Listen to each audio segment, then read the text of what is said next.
Ang kangkong ay isang mahusay na mapagkukunan ng folate, niacin pantothenic acid, bitamina B5, mahalaga para sa paggawa ng mga selula ng dugo.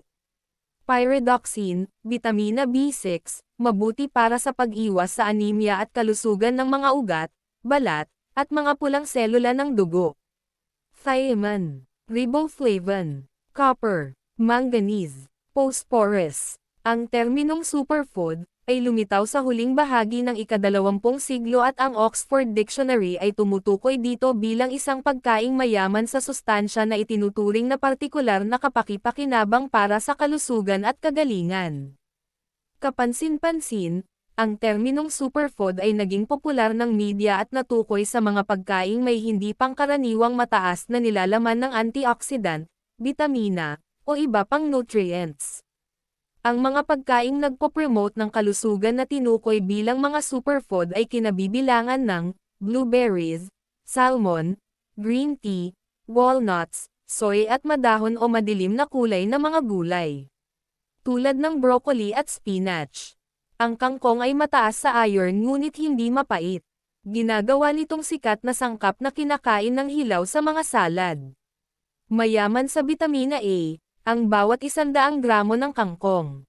Kahanga-hanga, iyon ay 210% ng iyong pang-araw-araw na paggamit ng bitamina A. Ang bitamina A ay mahalaga para sa kalusugan ng balat, buhok, at paningin.